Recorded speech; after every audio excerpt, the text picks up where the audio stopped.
नमस्कार, मैं आपके साथ आंचल कादियान। आप देख रहे हैं माहौल टाइट है। मेरठ के सौरभ हत्याकांड ने पूरे देश को झकझोर कर रख दिया है, जहां एक पत्नी ने अपने प्रेमी के साथ मिलकर के पति की बेरहमी से हत्या कर दी थी। इस पूरे घटनाक्रम के बाद अलग अलग शहरों से पति पत्नी के रिश्तों में क्रूरता और विश्वासघात की कई खबरें सामने आई।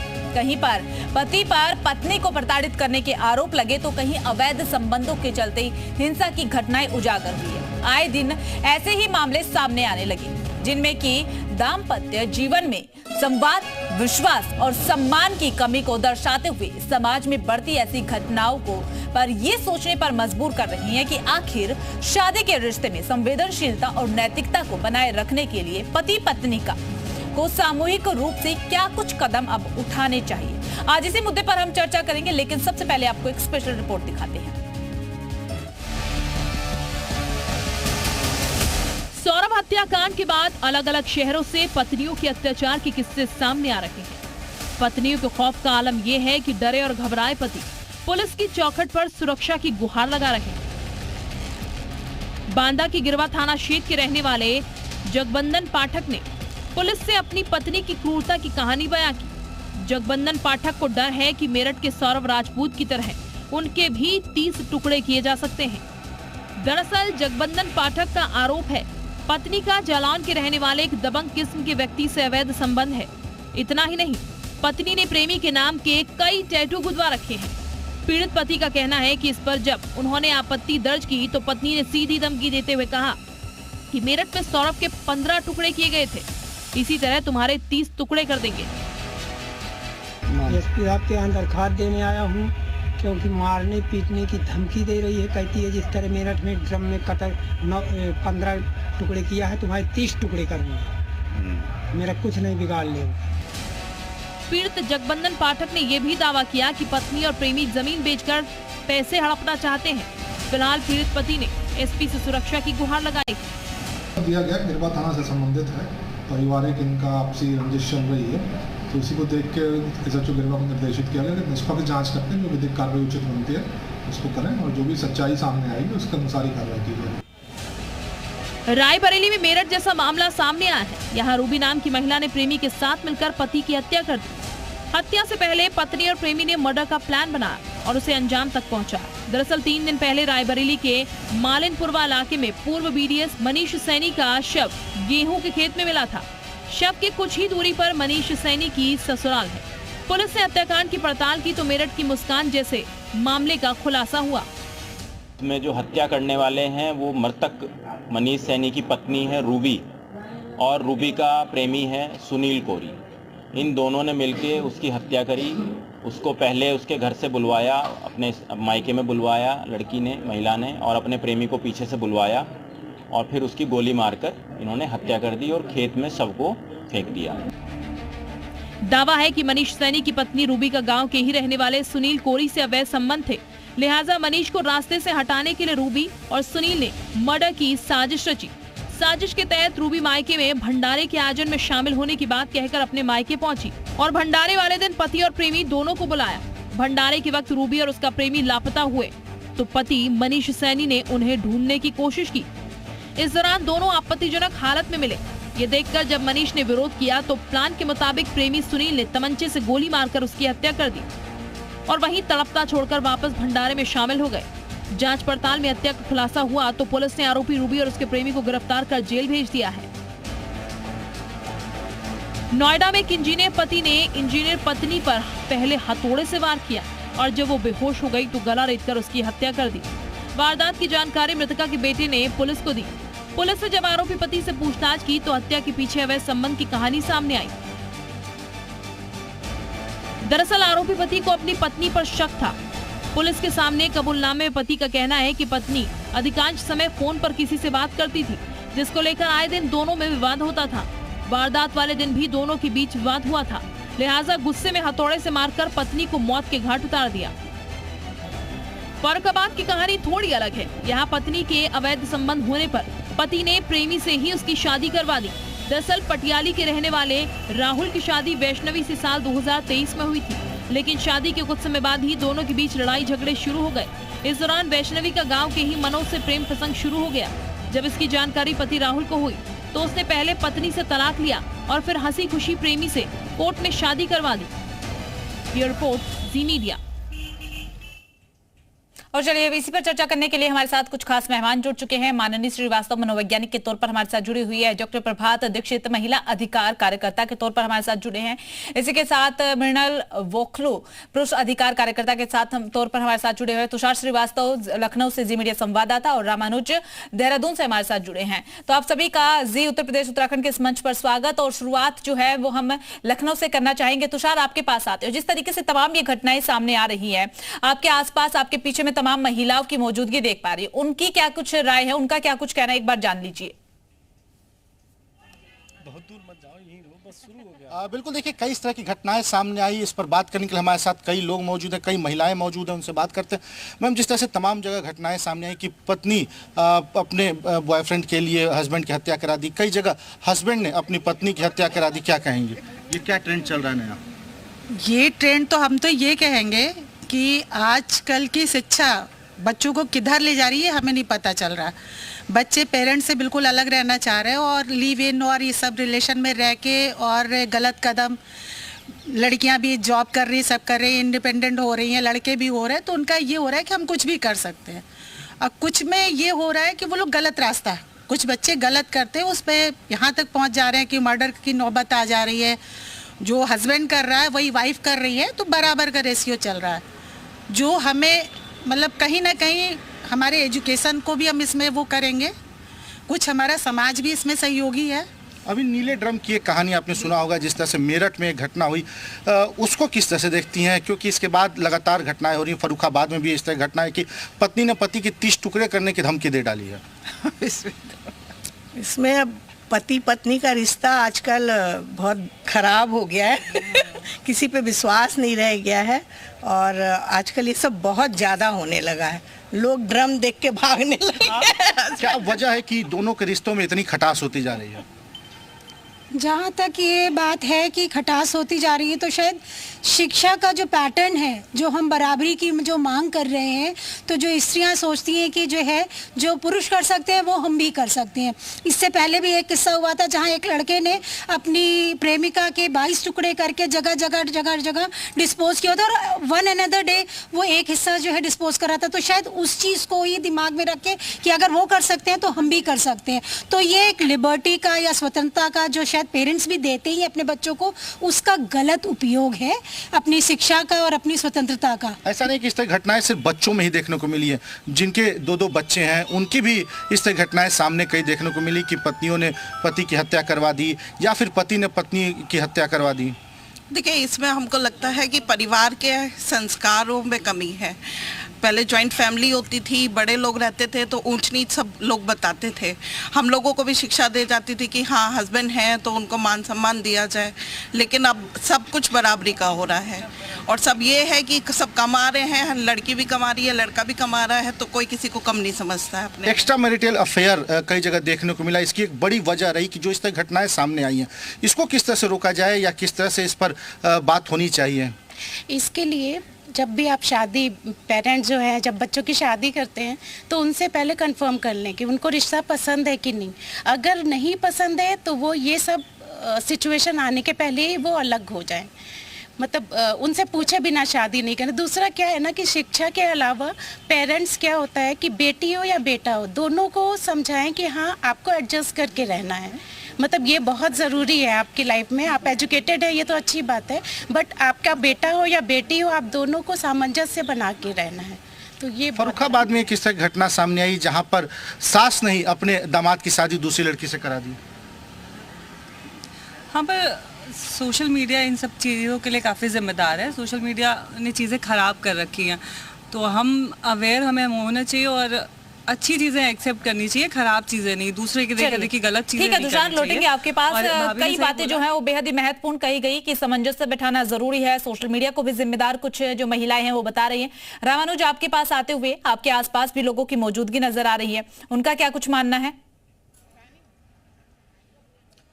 देखिए, राजधानी देहरादून में कुछ महिलाएं भी हमारे साथ में हैं और जिस तरह से पति पत्नी के बीच में जो पहले के संबंध थे बहुत प्रगाढ़ थे, विश्वास की बात थी, लेकिन ये ड्रम की घटना के बाद किस तरह का बदलाव आया है वो जान लेते हैं। तो आखिर में क्या वजह हो रही कि अब विश्वास घट रहा है क्या? देखिए, निश्चित रूप से जो पति और ये जो जिस तरह की घटनाएं हो रही है समाज के लिए एक बहुत ही चिंताजनक विषय है, क्योंकि पति और पत्नी एक ही सिक्के के दो पहलू, एक गाड़ी के दो पहिए जैसे कहते हैं। और मुझे लगता है कि इसका सबसे बड़ा एक जो रीज़न है वो ये है कि एक सोशल मीडिया भी एक बहुत बड़ा रीज़न है। कहीं ना कहीं एक जो एकल परिवार हमारे हो रहे हैं वो भी एक इसका बहुत बड़ा रीज़न है। मैं मानती हूँ कि देखिए, महिलाओं को वैसे भी त्याग की और सहनशीलता की प्रतिमूर्ति माना जाता है, तो कहीं पे पतियों की भी गलती होती है, लेकिन उनको सजा देने के और भी बहुत सारे तरीके होते हैं। ये मार पिटाई महिलाओं को शोभा नहीं देती, मुझे ऐसा लगता है कि ऐसा होना नहीं चाहिए, ये शोभा नहीं देती। कहीं ऐसी वजह तो नहीं है कि वो जॉब करती हैं, एक बड़ा इसका कारण बन गया? नहीं, जॉब करती हैं वो महिलाएं तो ठीक है, लेकिन जॉब का एहसान अपने पति के ऊपर थोपना वो बहुत गलत है, क्योंकि जॉब करने वाली महिलाओं को भी, और जो महिलाएं आगे जब बढ़ करके जॉब कर रही हैं उनके लिए भी परेशानी हो रही है। बिल्कुल परेशानी का सबब है। आप लोग क्या मानती है, आखिर कैसी क्या वजह हो गई कि विश्वास कम हो रहा है? सबसे बड़ी वजह ये है कि आजकल लॉयल्टी हस्बैंड वाइफ के बीच में रही ही नहीं है।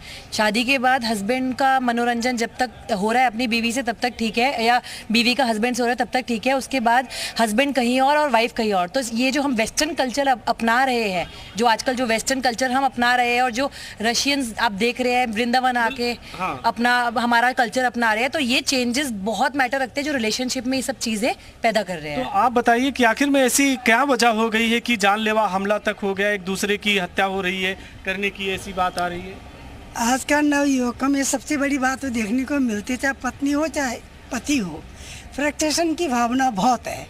कंपटीशन इनका ये होता है कि मैं अगर वो दोनों कमा रहे हैं तो उनके ऊपर एक दूसरे पे हावी होने की कोशिश करते हैं। उसका कारण सबसे बड़ा ये होता है कि परिवार अलग हो गया आजकल। जो हमारा परिवार था, संस्कृति थी, उसके कारण ही ये सब बन चुके हैं। मेरा तो 100% ये है कहना। बिल्कुल, यानी कि न्यूक्लियर फैमिली एक सबसे बड़ी वजह है। वजह जो है वो महिलाओं का मानना है, कई वजह जो है उनकी तरफ से बताई गई है। माननीय श्रीवास्तव, आपके पास आते हुए, आप मनोवैज्ञानिक के तौर पर हमारे साथ जुड़े, तो इसलिए आपसे समझना चाहेंगे, जानना चाहेंगे कि आप ने जो ये तमाम जो केस सामने आए हैं, तमाम जो खबरें सामने, अगर इनको लेकर के स्टडी की हो तो क्या वजह आपको समझ में आती है? सबसे पहले तो मैं ये कहना चाहूंगी कि ये एक बहुत ही संवेदनशील और चिंता का विषय है। शादी हमारे भारतीय समाज का एक बहुत ही मजबूत स्तंभ रहा है, और यही शायद हमारा गर्व भी, एक गर्व का कारण भी रहा है। हमारे रिश्ते जो हमारी एक होलिस्टिक एक जो वैल्यू सिस्टम है वो हमारे लिए बहुत गर्व का विषय रहा है। और शादी के रिश्तों में ऐसी घटनाएं होना बहुत दुख की बात है। इसका जो एज अ मनोवैज्ञानिक मुझे जो समझ में आता है, उसका एक कारण ये भी लग रहा है कि कहीं ना कहीं शादी के रिश्ते में पति पत्नी के बीच जो एक भावनात्मक संवाद और पारदर्शिता होनी चाहिए, उसकी कमी आ रही है। उनकी भावनात्मक जरूरतें पूरी नहीं हो रही हैं। वो शायद मोबाइल स्क्रीन और सोशल मीडिया तक कहीं पे वो उसके पीछे छुपी जा रही हैं। सबकी इतनी व्यस्तता है कि एक दूसरे से भावनात्मक संवाद करने का भी समय नहीं, उनकी जरूरतें भावनात्मक पूरे करने का समय नहीं है, जिसकी वजह से वो और कहीं दूसरे सोर्सेस को ढूंढने लगते हैं। दूसरा इसका कारण ये भी है कि हमारे समाज में कहीं असहिष्णुता, पेशेंस, ये सब कहीं ना कहीं घटता जा रहा है। हम एक लेवल पे बहुत आत्मनिर्भर हो रहे हैं, हमारी व्यक्तिगत स्वतंत्रता बढ़ रही है, ये अच्छी बात है, लेकिन हमें ये भी ध्यान में रखना है कि कहीं हमारा स्वार्थ, हमारी जो रिश्ते को चलाने के लिए जो एक समर्पण, एक जो एडजस्टमेंट की जो जरूरत है, उसकी जगह तो नहीं लेता जा रहा है। तो ये बहुत बड़ा कारण हो सकता है जिसको हमें बहुत ध्यान पूर्वक सोचना पड़ेगा। इसको हम केवल क्राइम के नजरिए से या पुलिस के नजरिए से नहीं देख सकते। ये एक ऐसा मुद्दा है जिसमें हमें मनोवैज्ञानिक और मानसिक स्वास्थ्य के प्रति भी संवेदनशील होकर उसको सोचना पड़ेगा। कहीं कहीं हम इन रिश्तों में अगर इनकी हिस्ट्री में जाएंगे तो हमने कई केसेस ऐसे देखे अपनी रिसर्च के दौरान कि उनके बीच में कहीं असुरक्षा है, अपमान है, रिश्तों में बहुत दुख रहा है, दर्द रहा है, और ये दर्द एक मनोवैज्ञानिक विस्फोट की तरह जो है सामने आ रहा है। तो ये केवल एक क्राइम नहीं है, ये एक विस्फोट भी है। उस दृष्टि से भी हमें इसे समझना पड़ेगा। तो इसके लिए हमें पूरे समाज की हर जनरेशन को संवेदनशील होना पड़ेगा और इसको गहराई से सोचना पड़ेगा कि रिश्ते अगर हम बना रहे हैं, ठीक है माननी जी, निभाने ये बात आप बिल्कुल सही कह रही है कि किसी भी रिश्ते में संवाद करना बेहद ही ज्यादा जरूरी हो जाता है। मतभेद होता है तो उसके बाद एक बार बैठ करके विचार विमर्श करना चाहिए। अगर आप बातचीत नहीं करेंगे तो वो फ्रस्ट्रेशन आपके मन में भरता चला जाता है। एक बार मृणाल का रुख करते हुए, मृणाल जी, आप किस तरीके से इस तरीके के मामलों को देखते हैं? क्या पुरुष अधिकार को लेकर के आपको लगता है कि कहीं ना कहीं कमी रही है, उन्हें उनका अधिकार नहीं मिल रहा है?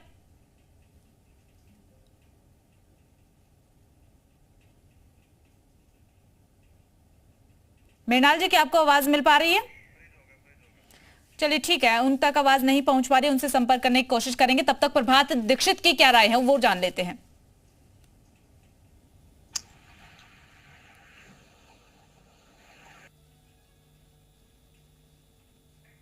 अनम्यूट कर लीजिए प्रभात जी, तो आपकी आवाज नहीं मिल पा रही है। क्या आप मुझे सुन पा रहे हैं? जी बिल्कुल। जी, सबसे पहले तो मैं ये कहना चाहूंगी कि जब इस तरह की घटनाएं होती हैं तो हम जेंडर बेस्ड बातें ना करें कि ये क्राइम या ये घटना एक महिला ने किया है या एक पुरुष ने किया है, क्योंकि ये दोनों ही एक ऐसे व्हील हैं या एक पहिया है जो समाज के लिए बहुत जरूरी है। तो अगर एक महिला अपने पति के साथ मतलब पति को की हत्या करके, जैसे मेरठ की घटना को हम ले लें, तो किया है तो इसके ज्यादा बात होनी चाहिए, और अगर पुरुष ने ये काम किया है तो उस पर कम बात होनी चाहिए। पहली बात तो मेरे हिसाब से नहीं होना चाहिए, क्योंकि ये क्राइम है और क्रिमिनल एक इंडिविजुअल होता है, जेंडर बाद में होता है, पहली बात। दूसरी बात ये कि रिश्तों में इस तरह की गिरावट क्यों आ रही है, रिश्ते इतने खराब क्यों होते जा रहे हैं, दूरी क्यों होती जा रही है? तो मुझे ऐसा लगता है कि सब लोगों ने बोला जैसे सोशल मीडिया है, मीडिया का बहुत ज्यादा ट्रेंड हो गया है, हर कोई मोबाइल से चिपका हुआ है, एक बाहरी दुनिया, तो कहीं ना कहीं ये प्रभावित तो रिश्तों पे इसका प्रभाव तो पड़ा ही है कि हम फिजिकल प्रेजेंस तो सोशल मीडिया के थ्रू हमारा है, लेकिन इमोशनल प्रेजेंस हमारा ओवर द इयर्स बहुत कम हुआ है, तो उस पे बात नहीं हो रही है। दूसरी बात, कहीं ना कहीं हम रिश्तों में सेटलमेंट ढूंढ रहे हैं। मतलब रिश्ते में होता क्या है ना कि हस्बैंड वाइफ एक दूसरे को निखारते हैं, रिश्ता कोई भी परफेक्ट नहीं होता है, परफेक्ट हम बनाते हैं, अपने एफर्ट्स डालते हैं। तो जब हम एफर्ट्स डालते हैं तो मेहनत लगती है, वो कोई करना नहीं चाह रहा है, चाहे पुरुष की तरफ से हो, चाहे महिला की तरफ से हो, चाहे पति की तरफ से हो, चाहे पत्नी की तरफ से। तो मुझे ऐसा लगता है कि इन मसलों पे भी बात होनी चाहिए कि अगर कुछ ऐब है, अब जब ये ऐब भी कोट अनकोट में मैं बात कर रही हूँ, क्योंकि बहुत सारे ऐसे ऐब है जो अनएक्सेप्टेबल नहीं है, तो उसपे हम कानूनी सलाह ले, कानूनी मदद ले। अगर हम जन्म देने का हमारे को अधिकार नहीं है एक तरह से, तो हम किसी को मार भी नहीं सकते ना। ठीक है, तो इस तरह की घटनाओं में एक तो ये, दूसरी चीज ये कि संवाद हमारे बीच बहुत कम होता जा रहा है, महिलाएं काम पे निकल रही हैं। अच्छा, यहाँ पे एक अधिकार वर्ड अभी मैंने किसी ने तो बोला था कि महिला ये कर रही है, नौकरी में आ गई है, जॉब में आ गई। देखिए, बात जॉब में आने की नहीं है, बात है एडजस्टमेंट की, बात है कि चलो जहाँ पे तुम बेहतर नहीं हो वहां पे मैं बेहतर कर दूं। और ये सुंदरता हर रिश्ते में होनी चाहिए, और ये दोनों तरफ से होना चाहिए। न्यूक्लियर फैमिली है, हर कोई आज स्मार्ट सिटी में है, न्यूक्लियर फैमिली में है, परेशान है, सुबह से उठता है, रात तक मशीन की तरह ऑफिस में, घर पे पिसता रहता है। दूरी होती चली गई, हम अपने ही रिश्तों से, हम अपने ही जो हमारा एक एक्सटेंशन था परिवार का, हम उससे कट गए। हमने बताना उनको बंद कर दिया कि हमारे जीवन में क्या चल रहा है। तो कहीं ना कहीं एक जो हमारे भारतीयता की सबसे खूबसूरत बात ये थी कि हम एक परिवार में रहते थे। वो परिवार सिर्फ पति पत्नी बच्चे तक सीमित नहीं होता था, उस परिवार में नाना नानी भी शामिल हुआ करते थे, मौसा मौसी मामा भी शामिल हुआ करते थे। तो हमें इस बात को बहुत ध्यान से समझने की जरूरत है कि हम उन रिश्तों की तरफ वापस लौटें, कम से कम हम शेयर करें। जब हम ज्यादा से ज्यादा अपनी समस्या को शेयर करेंगे उन खास लोगों से, तो कहीं ना कहीं इस तरह की चीजों से हम निकल पाएंगे। जैसे कि हम जान नहीं लेंगे या हमारी जान नहीं चली जाए, हम उस चीज से बाहर निकल सकते हैं। तो मेरे हिसाब से ये दो चीजें हैं। ठीक है, एक बार मृणाल का रुख कर लेते हैं, वो भी हमारे साथ जुड़ गए। मृणाल, आपकी क्या कुछ राय है? एक बार अपनी राय भी रख दीजिए। हाँ बिल्कुल, फर्स्ट ऑफ ऑल मैं आपको थैंक यू बोलूंगा जी न्यूज को मेरे को बुलाने के लिए। तो भले मैं शुरू ये करूंगा, ताली भले दो हाथों से बजती हो, पर साथ निभाने के लिए एक ही हाथ काफी है। अगर कुछ चीजें हम सब्र करके और बर्दाश्त करके और कुछ चीजें हम नजरअंदाज करके रखें, तो जो हमारा जो मैरिज है, पवित्र रिश्ता है, ये बहुत आगे तक जाएगा। बट आजकल अगर आप देखें 21st सेंचुरी में क्या हो रहा है, 21st सेंचुरी में आजकल बहुत सारे जो रिश्ते टूट रहे हैं, उसमें आप मेजर रीजन देखेंगे कंपैटिबिलिटी। बहुत सारी औरतें या मर्द आपस में क्या बोलते हैं 10 या 20 साल के बाद, जिसको हम ग्रे डिवोर्स का टर्म देते हैं। चलिए ठीक है, आप सभी का बहुत बहुत शुक्रिया हमारे साथ जुड़ने के लिए, बातचीत करने के लिए और इसे